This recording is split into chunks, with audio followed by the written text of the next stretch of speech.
Marcus Chen had always been the quiet one in the back of advanced combat theory class.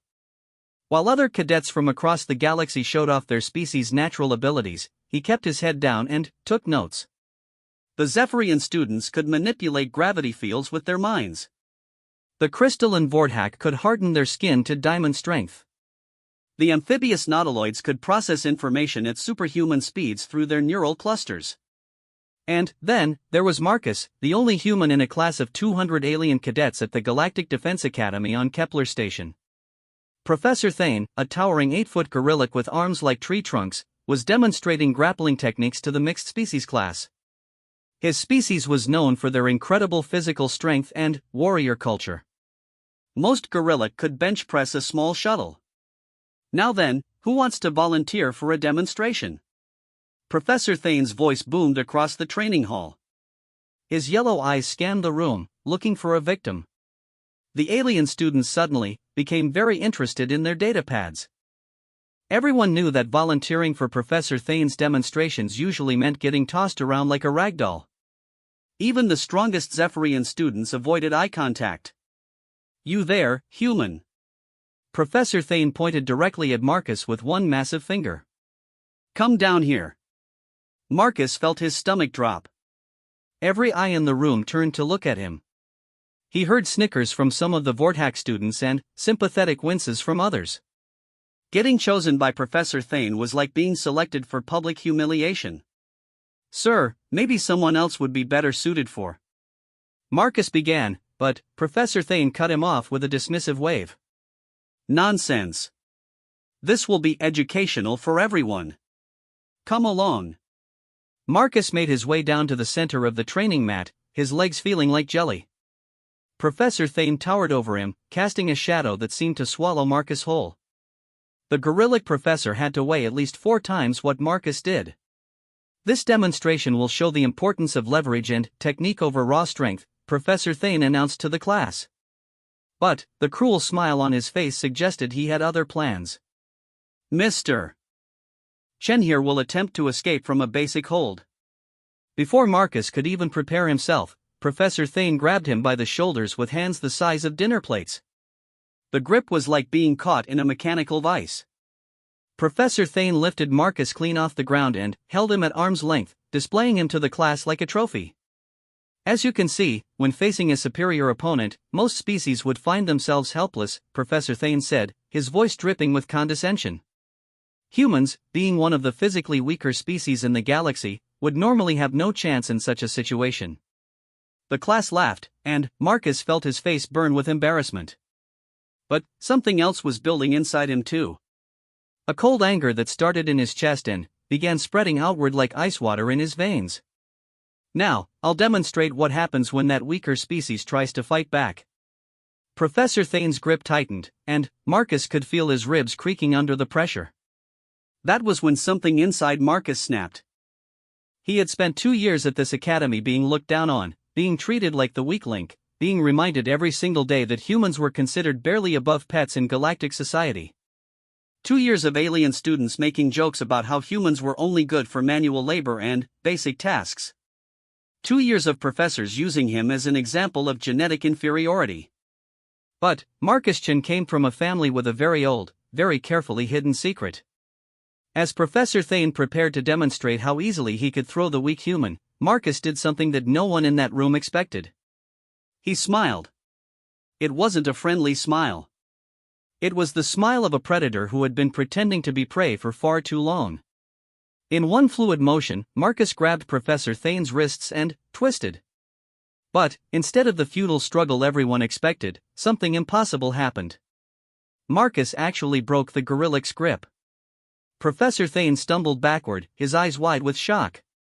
That grip should have been unbreakable by anything short of industrial machinery.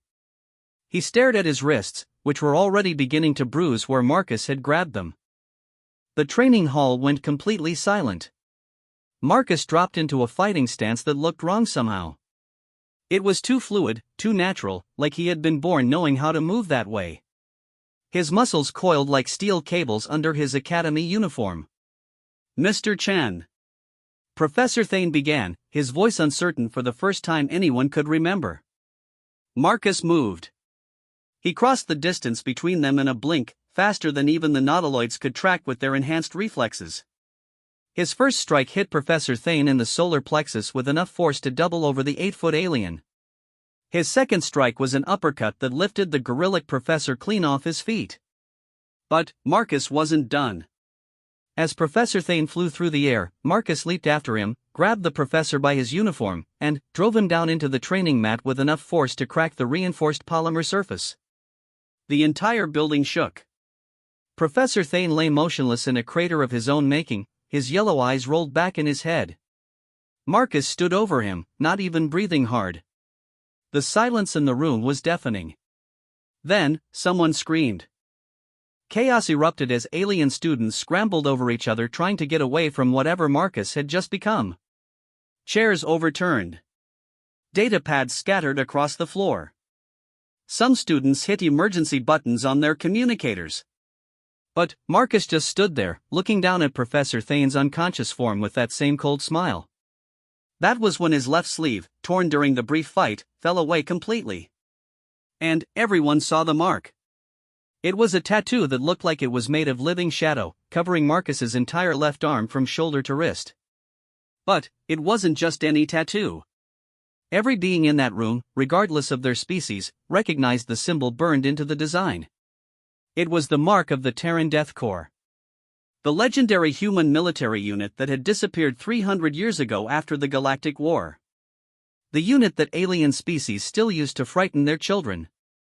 The unit that had supposedly been wiped out to the last man because they were too dangerous to be allowed to exist. But here was their symbol, writhing with dark energy on the arm of a human who had just single-handedly destroyed the strongest professor at the academy. Marcus looked up at the terrified faces staring down at him from the stands. His eyes, which had always been a normal brown, were now glowing with an inner fire that seemed to burn right through anyone who looked at them. "Class dismissed," he said quietly. But his voice carried clearly to every corner of the silent training hall. As the alien students fled, Marcus walked calmly to where Professor Thane lay unconscious. He reached down and effortlessly lifted the 8-foot gorillic with one hand, setting him gently against the wall. "You'll live," Marcus said to the unconscious professor. "But next time you want to use someone as a demonstration, make sure you know what you're dealing with first." The mark on his arm pulsed with dark energy, and Marcus could feel 3 centuries of dormant power flowing through his veins like molten steel. Power that his family had hidden since the day the Terran Death Corps was supposedly destroyed. Power that was about to make him the most wanted individual in the galaxy. As Academy security forces rushed toward the training hall, Marcus looked up at the massive observation windows where he could see Academy officials frantically making emergency communications. He could read their lips even from this distance. They were calling the Galactic Council. They were calling for immediate evacuation protocols. They were calling him by a name he had never heard before but somehow recognized as his own. Shadow Walker. The last active member of the Terran Death Corps had just revealed himself to the galaxy. And Marcus Chen was about to learn that some family secrets were too dangerous for even family to know. Outside the academy, ships were already beginning to arrive. Not rescue ships. Warships. The galaxy remembered what humans were capable of when they stopped pretending to be harmless. And they were coming to make sure it never happened again. But they had no idea that Marcus was just getting started. The mark on his arm flared brighter, and somewhere in the depths of space, other marks began to respond. Other descendants of the Death Corps, hidden across the galaxy, suddenly felt their dormant heritage awakening. The Terran Death Corps was about to rise again. And the galaxy was about to remember why they had feared humans in the first place. The Academy's emergency sirens wailed through the corridors as Marcus walked calmly toward his dormitory. Behind him, he could hear the thundering footsteps of security teams, but none of them seemed eager to get too close. Word traveled fast in a space station, especially when that word involved someone casually dismantling the Academy's strongest professor. Marcus's mind was racing, but not with panic. Instead, memories that weren't quite his own were flooding back. Memories of battles fought in the void between stars. Memories of human soldiers moving like ghosts through enemy lines. Memories of the fear in alien eyes when they realized what they were facing. The Terran Death Corps hadn't been wiped out 300 years ago. They had gone into hiding. As Marcus reached his quarters, he found his roommate, a nervous Siltarian named Zex, frantically stuffing belongings into a travel pod. Siltarians were known for their ability to sense danger through electromagnetic fields, and Zex's gill slits were fluttering in pure terror. "Marcus, thank the void you're here," Zex chattered, his translated voice high with panic. "Something terrible happened in Professor Thane's class. They're saying a human went berserk and nearly killed him. Security is searching every room looking for." Zex turned around and saw the mark on Marcus's exposed arm. The Siltarian's eyes went wide, and he dropped his travel pod. "Oh no," Zex whispered. "Oh no, no, no. You're him. You're the one they're looking for." Marcus closed the door behind him and activated the privacy shields. "Zex, listen to me carefully. You have about 10 minutes before they lock down this entire section. Whatever you're planning to do, do it fast." "I was leaving," Zex said, backing toward the window. "I was going to request an emergency transfer. My family has contracts with mining operations on the Outer Rim. Safe, boring mining operations where humans don't exist." "Good plan," Marcus said, moving to his own storage locker. "But you might want to reconsider that timeline." Through the viewport, both of them could see ships arriving. Not Academy patrol vessels, but full military cruisers from at least 6 different species. The sleek, predatory shapes of Zephyrian dreadnoughts. The massive, armored hulks of Gorillic battle platforms. Even the crystalline formations that served as Vorthak warships. "They're not here for a training exercise," Marcus said quietly. His locker opened to reveal what any casual observer would think was standard Academy gear. Uniforms, datapads, personal effects. But Marcus reached behind the back panel and withdrew something that made Zex's gills flutter even faster. It was a weapon that looked like it had been forged from compressed shadow and starlight. The gun was sleek and organic-looking, as if it had grown rather than been built. Dark energy pulsed along its surface in rhythm with the mark on Marcus's arm. "How long have you had that?"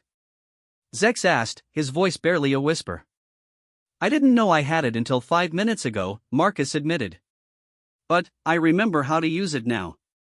The weapon felt perfectly balanced in his hands, like it had been waiting his entire life for him to pick it up. Marcus could feel its connection to the mark on his arm, could sense the vast network of energy that flowed between them. A loud bang echoed through the corridor outside their door. "Security teams, open up. This is a mandatory inspection." Marcus looked at Zex, who was now pressed against the far wall like he was trying to melt into it. "Here's what's going to happen," Marcus said calmly. "You're going to tell them you saw me head toward the observation deck on level 7. You're going to say I seemed disoriented and confused, like I didn't know what was happening to me." "Where will you actually be?" Zex asked. Marcus smiled that same cold smile from the training hall. "Somewhere they won't think to look." The banging on the door grew louder, more insistent. Marcus moved to the ventilation grate near the ceiling and began removing the screws with inhuman speed. His fingers worked like precision instruments, and the grate came away silently. "Zex," Marcus said, pausing before he climbed into the vent. "When they ask you about me, remember that we were friends. Remember that I helped you with your Academy integration project. Remember that I shared my food with you when you couldn't stomach the Academy cafeteria meals. Why does that matter? Because in about 6 hours, every government in the galaxy is going to classify me as a Class Omega threat. They're going to say that humans like me are too dangerous to exist. They're going to order the complete extinction of my species to prevent more of us from awakening." Zex's gill slits went completely still. They wouldn't. The Galactic Accords forbid genocide. The Galactic Accords were written after the last time they tried to wipe out the Death Corps, Marcus said, pulling himself into the ventilation shaft. They failed then, too. The door to their quarters exploded inward just as Marcus replaced the grate. Through the metal slats, he could see a dozen security officers storm in, led by a massive gorilla captain whose yellow eyes were blazing with fury. "Where is he?" the captain roared at Zex. "Who?" Zex stammered convincingly. Marcus? He left about 20 minutes ago. Said he was going to the observation deck to clear his head after what happened in class. He seemed really shaken up. The captain gestured to his team, and they began tearing the room apart. They found nothing, of course. The shadow weapon had vanished the moment Marcus entered the ventilation system, dissolving back into the mark on his arm like it had never existed. As the security team rushed out toward level 7, Marcus began making his way through the station's infrastructure. The ventilation shafts were larger than most species needed, built to accommodate the bulky environmental suits of the gorilla engineering crews. For a human, they were practically highways. But Marcus wasn't just crawling through ducts. As he moved, more memories were surfacing. Memories of deathcore infiltration techniques. Methods for moving unseen through enemy installations. Ways to access systems that weren't supposed to be accessible. He was remembering why the galaxy had feared humans. It wasn't just their physical capabilities, though those were impressive enough. It wasn't just their weapons, though deathcore technology was centuries ahead of anything the galactic government possessed. It was their adaptability. Humans could become whatever they needed to become. They could learn any skill, master any environment, turn any situation to their advantage. Other species had evolved for specific niches, specific worlds, specific ways of life. Humans had evolved to survive everywhere. Marcus reached a junction in the ventilation system and paused. Through a nearby grate, he could see into the Academy's communication center. Dozens of alien technicians were frantically coordinating with the incoming fleet. Confirmed deathcore energy signature, one of them was reporting. The mark is active and fully manifested. Threat level is being upgraded to critical. Any word from the Galactic Council? Asked another. They're recalling all human exchange students immediately. Emergency protocols are in effect for all human colonies. They want a complete genetic scan of the human population within 72 hours. Marcus felt his blood run cold. They weren't just coming for him. They were coming for everyone. Every human in the galaxy was about to become a target. He thought about his family back on Earth. His parents, who had always seemed oddly evasive when he asked about their ancestors. His younger sister, who was just starting her own academy applications. His grandparents, who lived in a small farming community and never talked about the war. How many of them carried dormant deathcore genetics? How many of them were about to have their lives destroyed because of what Marcus had just revealed? The mark on his arm pulsed, and, suddenly, Marcus could sense something else. Other marks, scattered across the galaxy, were beginning to awaken. He could feel them like distant stars coming to life in the darkness. On a trading station near the Rigel system, a human mechanic looked down in shock as shadows began crawling up her right leg. On an agricultural world in the Centauri cluster, a human farmer felt power surge through his hands as he touched his tools. On a research vessel studying dark matter anomalies, a human scientist watched in amazement as the tattoo on her back began to glow through her lab coat. The Death Corps wasn't just Marcus. It was a network, a family, a brotherhood that had been sleeping for 3 centuries. And now they were all waking up. Marcus closed his eyes and reached out through the connection he could feel building between them all. Across the void, he touched other minds, other humans who were experiencing the same flood of recovered memories. And he learned something that made his blood run even colder. They weren't waking up by accident. Something had triggered the awakening. Something that had been planned 300 years ago by the original Death Corps commanders. A failsafe that would activate if humanity ever faced extinction again. The galaxy thought they were hunting one rogue human. They had no idea they were about to face the return of the most dangerous military force in galactic history. Marcus opened his eyes and began moving through the ventilation system with new purpose. He needed to get off this station. He needed to find the others who were awakening. He needed to discover what the original Death Corps had planned for this moment. But, first, he needed to send a message. As he made his way toward the station's communication array, Marcus began composing a transmission that would be sent simultaneously to every human colony in the galaxy. A message that would let his people know that they were no longer alone. A message that would let the galaxy know that the Terran Death Corps had returned.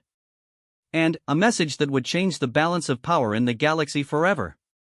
Behind him, alarms continued to wail as security teams searched frantically for a target who was always one step ahead of them. But Marcus Chen was no longer running from his destiny. He was racing toward it.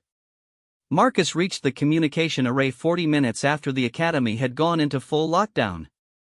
The massive quantum transmission equipment hummed with energy, sending and receiving messages across the galaxy at faster than light speeds. It was the perfect place to broadcast a message that would reach every human colony simultaneously. It was also the most heavily guarded location on the entire station. Through the ventilation grate, Marcus could see at least 30 security officers from 6 different species surrounding the communication center. They had energy shields, plasma rifles, and enough firepower to level a city block. Their orders were clear: shoot to kill on sight. 3 months ago, this would have been an impossible situation for Marcus. Even 1 month ago, he would have turned around and looked for another way. But Marcus Chen was no longer the same person who had walked into Professor Thane's class that morning. The mark on his arm was fully active now, and with it came abilities that made the laws of physics seem like gentle suggestions. He could feel the energy flowing through the station's systems, could sense the electromagnetic fields generated by every piece of equipment, could track the heartbeats and neural patterns of every living being within 100 meters. More importantly, he could manipulate all of it.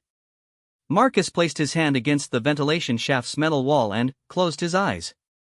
The mark on his arm flared with dark energy, and suddenly, he was connected to every system in the communication center. Security cameras began showing loops of empty corridors. Motion sensors started reporting false positives. Environmental controls began cycling air pressure in patterns that would make the guards dizzy and disoriented within minutes. But Marcus wasn't just sabotaging their equipment. He was learning from it. Through the station's computer networks, he accessed the Galactic Defense Database. What he found there made his blood freeze in his veins. The galaxy hadn't just been preparing to hunt down one awakened Death Corps member. They had been preparing for this possibility for 300 years. Every human colony had monitoring stations hidden nearby. Every human transport ship had tracking devices secretly installed. Every human family had genetic profiles stored in classified databases, waiting for the day when dormant Death Corps genes might activate. The galactic government had been watching humanity for centuries, waiting for this moment. And they had a plan ready. Operation Final Peace. Complete sterilization of all human-populated worlds. Orbital bombardment of every human settlement. The systematic extinction of the human species presented as a necessary action to prevent galactic war. The order had already been signed. The fleets were already moving. Earth would be the first target. Humanity's homeworld would be reduced to radioactive ash within 72 hours. Marcus felt rage unlike anything he had ever experienced. But it wasn't the hot, wild anger of youth. It was the cold, calculating fury of a predator who had just seen his pack threatened. The Death Corps hadn't been soldiers. They had been guardians. And now Marcus understood why they had hidden for 300 years. They had been waiting for this exact moment, when the galaxy would finally reveal its true intentions toward humanity. Marcus opened his eyes and began accessing the communication array's primary transmitters. But he wasn't going to send just one message. He was going to send dozens. The first message went out on emergency frequencies to every human colony. This is Marcus Chen of the Terran Death Corps. You are in immediate danger. Evacuation Protocol 77 Alpha is now in effect. Find the nearest safe house. Trust no alien government. The awakening has begun. The second message went out on military frequencies to every alien fleet. This is the Terran Death Corps. Your operation against human civilian populations has been detected and logged. You have 60 minutes to recall your fleets before we respond. This is your only warning. The third message went out on diplomatic channels to the Galactic Council. You tried to destroy us once. You failed. Try again, and we will remind you why your ancestors feared the darkness between stars. But the most important message was broadcast on a frequency that only Marcus and the other awakening Death Corps members could hear. A quantum-encoded transmission that carried more than words. It carried the complete tactical database of the original Death Corps. Battle plans that had been hidden for 3 centuries. Weapon specifications that made current galactic technology look like stone knives. The locations of hidden supply depots scattered across the galaxy. And the truth about what the Death Corps had really been. They weren't just human soldiers. They were the guardians of humanity's greatest secret. Humans weren't from Earth. Earth was just where they had been hiding. Humanity was older than any of the galactic species. They had been exploring the stars when the Zephyrians were still learning to make fire. They had built civilizations that spanned galaxies when the Vorthok were still single-celled organisms. But something had happened. Something terrible enough to make humanity abandon their empire and hide among primitive worlds, pretending to be a young species just discovering space travel. The Death Corps were the descendants of humanity's greatest warriors, genetically modified to protect the secret and guide their people when the time came to reveal themselves. That time was now. As Marcus finished uploading the database to his fellow awakened humans, alarms began shrieking throughout the communication center. The security teams had finally figured out that someone was in their systems. All teams, converge on the communication array, a guerrilla captain shouted into his communicator. We've got unauthorized access to the primary transmitters. Marcus smiled and stood up in the ventilation shaft. Through the grate, he could see 30 armed guards rushing toward his position. This would have been intimidating 3 hours ago. Now it was just target practice. Marcus kicked the grate out of the wall and dropped into the center of the room like a shadow given form. Before the first guard could raise his weapon, Marcus was moving. The Death Corps hadn't just been warriors. They had been artists, and violence was their medium. Marcus flowed through the room like living darkness. Every movement was perfectly calculated, every strike precisely aimed. He didn't kill anyone that would have been wasteful. Instead, he disabled them with surgical precision, leaving them alive but completely unable to fight. In 30 seconds, 30 of the galaxy's elite security officers were unconscious on the floor. Marcus walked calmly to the primary communication console and began uploading one final message. This one was different from the others. This one was personal. My name is Marcus Chen, he said, speaking directly into the recorder. 6 hours ago, I was a student at the Galactic Defense Academy. I was told that humans were a young species, barely worthy of notice in galactic affairs. I was told that we were weak, primitive, and lucky to be allowed to participate in galactic civilization. Marcus paused and looked directly into the camera. I want the galaxy to know that everything you've been told about humanity is a lie. We are not a young species. We are not weak. And we are not grateful for your tolerance. The mark on his arm flared brighter as he continued. 300 years ago, you tried to destroy us because you discovered what we really were. You failed then, and you've been watching us ever since, waiting for another chance. Well, congratulations. Your patience has been rewarded. Marcus held up his marked arm so the camera could capture every detail of the Death Corps symbol. The Terran Death Corps has returned. We know about your fleets. We know about your plans. And we remember what you did to our people 3 centuries ago. He leaned closer to the camera. You wanted to see what humans are really capable of? You're about to find out. Every human you've ever met, every human colony you've ever visited, every human ship you've ever allowed into your space, they're all connected to us now. We are everywhere you are, and we have been for longer than your civilizations have existed. Marcus stood back and smiled that cold, predatory smile. You have 48 hours to recall your fleets and call off Operation Final Peace. If you don't, we're going to remind you why your ancestors built their empires in the empty spaces between galaxies instead of expanding toward Sol. He reached out and shut off the recorder. Through the station's communication array, Marcus could feel responses already coming back from across the galaxy. Other Death Corps members were confirming activation. Hidden weapons caches were coming online. Ancient technology was awakening after centuries of slumber. But the most important response came from Earth itself. It was a simple message, broadcast on frequencies that predated galactic civilization. Welcome home, Guardian. The watch is ending. The time of hiding is over. Marcus felt tears on his cheeks as memories flooded back. Not just his memories, but the memories of every Death Corps member who had ever lived. The weight of humanity's true history, the knowledge of what they had sacrificed to keep their people safe. And the certainty that they would never have to hide again. Outside the station, the alien fleets were already beginning to withdraw. Not because they were afraid of one awakened human, but because their deep-range sensors were detecting energy signatures that shouldn't exist. Ancient human ships were decloaking throughout the galaxy. Weapons platforms that had been disguised as asteroids for millennia were coming online. Defense networks that spanned star systems were activating for the first time in 3,000 years. The galactic government had prepared for the return of the Terran Death Corps. They had not prepared for the return of the human empire. Marcus walked calmly out of the communication center, past the unconscious guards, past the security checkpoints that couldn't detect him, past the alien cadets who huddled in their quarters and pretended not to see him. He had a shuttle to catch. His fellow Death Corps members were waiting for him at coordinates that had been hidden in their genetic memory for 3 centuries. It was time to go home. Time to reclaim humanity's place among the stars. As Marcus left Kepler Station behind, he looked back one last time at the academy where he had spent 2 years being taught that humans were inferior.